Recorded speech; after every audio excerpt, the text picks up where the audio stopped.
#006 Apocalipse, estudando as profecias.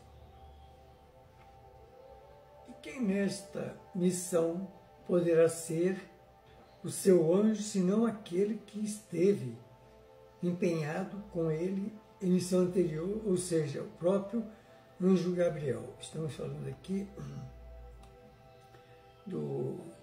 de Daniel e Gabriel, porque Daniel é o anjo de Jesus que mandou transmitir o Apocalipse a João Evangelista, que Daniel agora ele reencarna como João Evangelista. Então, estamos continuando aqui. Fato que nos traz ligação sobre algumas passagens deste livro. E o interessante é que a mesma entidade, no caso, anjo Gabriel, enviada para transmitir mensagens ao profeta João, da dispensação antiga, realizar idêntica missão junto de quem corresponde àquele profeta na dispensação cristã no Velho e Novo Testamento.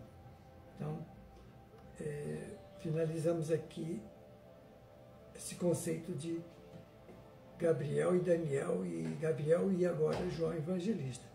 O mesmo espírito, João Evangelista e Daniel, agora com outra personalidade, agora como João.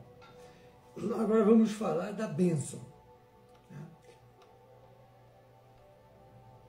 Bem-aventurados aqueles que leem e os que ouvem as palavras desta profecia. É uma bênção pronunciada a favor da leitura e observância da palavra de Deus, isto é, das mensagens trazidas pelo profeta.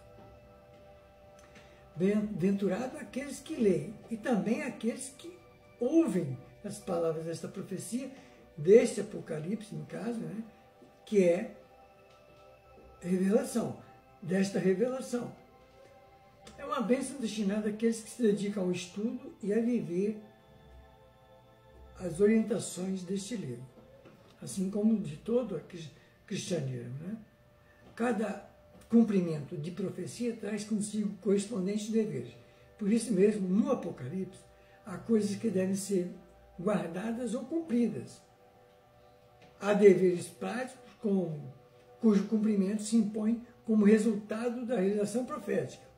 Um exemplo do que acabamos de ver está no capítulo 14, versículo 12, onde lemos: aqui está, isso aqui já é um spoiler do Apocalipse, né? Eu estou adiantando, mas vamos voltar. Aqui está a perseverança dos santos, os que guardam os mandamentos de Deus e a fé em Jesus. Então tá lá.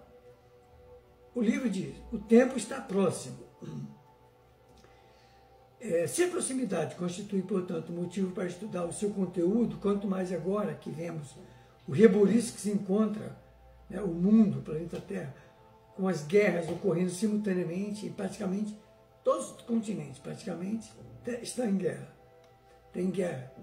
Até o presente nunca houve uma situação mundial na qual está bem evidente que estamos no limiar do Armagedon. Então, no capítulo 1, versículo 4 a 6, nós vemos João, as 7 igrejas que estão na Ásia. Graça e paz seja convosco, da parte daquele que é, que era e que há de vir, da parte dos 7 Espíritos que estão diante do seu trono e da parte de Jesus Cristo, que é a fiel testemunha, o primogênito dos mortos, o príncipe dos reis da terra, aquele que nos ama e em seu sangue nos lavou dos nossos pecados e nos fez reis e sacerdotes para Deus, o seu Pai, né, o nosso Pai. A Ele glória e poder para todos sempre. Amém. Com o estudo mais profundo, saberemos que havia mais de 7 igrejas lá na Ásia, naquela época.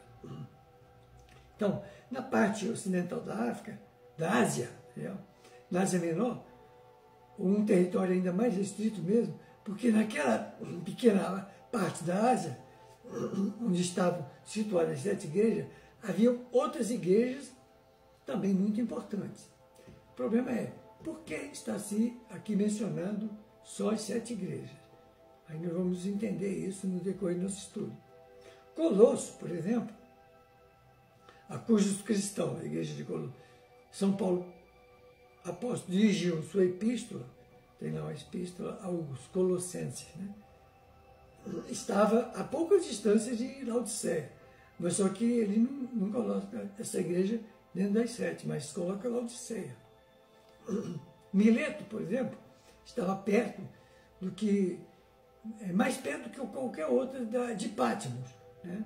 Da ilha de Patmos, onde ele recebeu, onde João teve a grande visão apocalíptica. E era uma importante base para a igreja cristã, como podemos julgar pelo fato de São Paulo, apóstolo, durante uma de suas estadias ali, ter convidado os anciões, né? Os anciãos de Éfeso a se encontrarem com ele naquele lugar, Mileto, né? Veja, Atos dos Apóstolos, capítulo 20. Neste mesmo local, São Paulo deixou o seu discípulo Trófimo, que estava doente. Veja a segunda epístola a Timóteo, capítulo 4, versículo 20. A igreja de Troas, ou Troade, onde São Paulo passou uma temporada com os discípulos e de onde, depois de ter esperado que passasse o sábado, continuou sua viagem. Também não estava longe de Pérgamo, nomeada entre as 7 igrejas. Quer dizer, então tem igrejas importantes ali que não foram colocadas dentro desse número de 7. Né? Então, por que motivo é que 7 dentre essas igrejas da Ásia Menor foram escolhidas para ser colocadas como referência no Apocalipse, né? Ser dedicada lá no Apocalipse? Bom, a razão que podem justificar a escolha dessas 7 igrejas. A representação do número 7, segundo o uso da Bíblia Sagrada, é um número que tem um significado de plenitude, perfeição.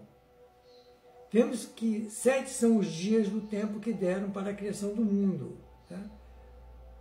Diz que, está lá na Gênesis, que Deus fez o mundo em 7 dias. No 7º ele descansou. Né? O ciclo semestral, ou melhor, semanal, né? Usado até hoje, são 7 dias da semana. As 7 estrelas, os 7 castiçais. Toda a igreja do Evangelho foi dividida em 7 períodos. Né? Toda a vida do Evangelho. Foi por isso que as 7 devem ser compreendidas da mesma forma. Tem outro significado também, mas vamos lá. E 7 são os períodos da igreja cristã, desde os dias dos apóstolos até o fim da história da humanidade, isto é, até o fim desse ciclo. Quando a humanidade o planeta Terra vai mudar de nível, vai ser elevado. Sobre a procedência da bênção, né, da parte daquele que era, que é e que há de vir, ou que há de ser, né, esta é uma expressão que significa, né, o Criador, o Eterno. Esse é o único que era e que é, que só pode ser aplicada a Deus. Isto não pode ser aplicado a Jesus, visto que ele foi criado semelhante a nós. Ele teve uma origem. Deus não tem origem. E não é eterno. Ele passa a ser eterno a partir do momento que foi criado, como nós. Nós fomos criados para a eternidade. O único que podemos aceitar, aí no caso, aquele que era, que é e que há de vir, é somente Deus. Bom, e os 7 Espíritos de Deus? Quanto a esta expressão, que nós já nos referimos também sobre o número 7, né, nós vamos continuar na próxima hashtag.